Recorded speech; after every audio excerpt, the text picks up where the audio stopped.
Hello everyone, it's Surabhi.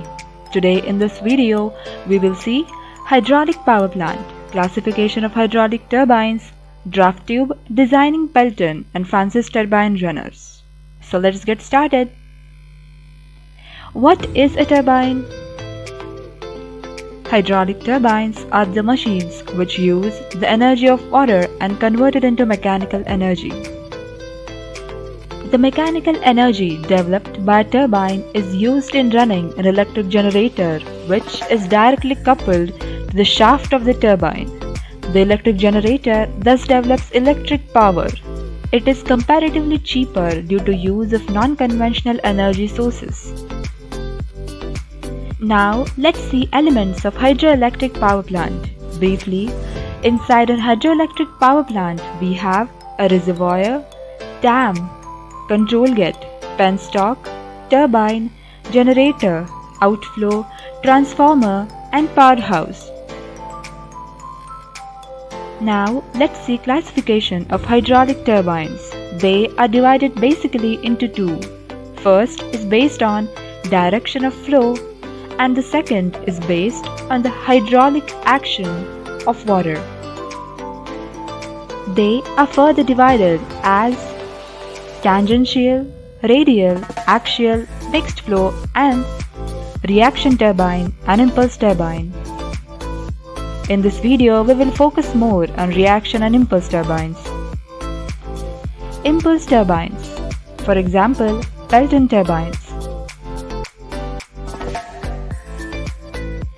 The runner consists of a circular disc with a number of semi-ellipsoidal cups evenly spaced around its periphery. One or more nozzles are mounted. The advantage of having a double cup-shaped bucket is that the axial thrusts neutralizes each other, being equal and opposite. The nozzle fitted at the end of the penstock is provided with a spear or a needle in order to control the discharge. Now we will see reaction turbines, for example, Francis turbine and Pelton turbine. Francis turbine is a mixed flow type turbine. The water from the penstock enters a spiral casing which completely surrounds the runner. Then the water passes through a stay ring. Then it passes through a series of guide vanes. The change in the direction of flow of water from radial to axial as it passes through the runner produces a circumferential force on the runner which makes the runner to rotate. Now let's see Pelton turbine. It is an axial flow turbine which is suitable for relatively low heads. The Pelton turbine runner blades can be turned about its own axis, when both guide vane and runner blade may thus be varied. A high efficiency can be maintained over a wide range of operating conditions, that is, even at a part load. Now let's turn to the draft tubes. Draft tubes play an important role in reaction turbines. It's a pipe or passage gradually increasing its cross-section area which connects the runner exit to the tail race. Straight type, simple elbow type with varying cross-section. It may be made of cast or plate steel or concrete. It must be airtight. Its lower end must be submerged below the level of water in the tail race.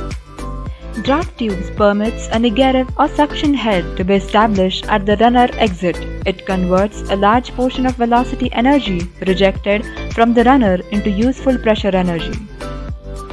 With this, we have finished with our basics. Now let's dig deeper. Design of Francis and Pelton runner. Design of Pelton turbine runner. It is required to develop a known power P when running at a known speed n rpm under a known head h. Probable values like efficiency, CV, Ku and M are assumed. Steps involved in design of Pelton turbine runner. First, determine the required discharge Q. Power is equal to efficiency into WQH. Second, calculate velocity V.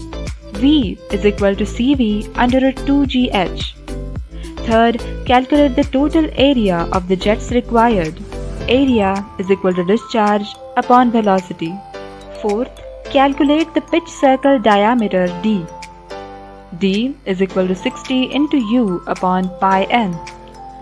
Fifth, calculate the required jet diameter small d. M is equal to pitch circle diameter divided by D. Sixth, calculate number of jets required. Total area upon area of single jet. Seventh, round up if a fractional number of jets is obtained. Eighth, calculate the number of buckets to be provided. Z is equal to pitch circle diameter upon 2 into jet diameter plus 15. All these parameters are necessary for designing a Pelton wheel runner. Now, design of a Francis turbine runner. Probable values are assumed. First, determine the required discharge as we did before. Second, if Z is the number of vanes, B is the vane width, then discharge at wheel inlet is equal to pi BD into VF. Third, tangential velocity of runner at inlet U is equal to pi dN upon 60. Fourth, velocity at the runner inlet. Hydraulic efficiency is equal to VW into U upon GH. Fifth, from inlet velocity triangle, calculate alpha and theta. Tan alpha is equal to VF upon VW. Tan theta is equal to VF upon VW minus U. Tangential velocity at outlet U1 is equal to pi d1n upon 60. If B1 is the vane width, Q at outlet is equal to pi B1 D1 into VF1. Here generally VW1 is 0, therefore tan phi is equal to VF1 upon U1. The number of runner vanes should be either plus or minus 1 than the number of guide vanes in order to avoid periodic impulse. I hope you have understood and enjoyed. So, in this video we have seen basic classification of turbines, necessity of drag tubes, and designing Pelton and Francis turbine runners. Thanks for watching. See you soon. Till then, goodbye.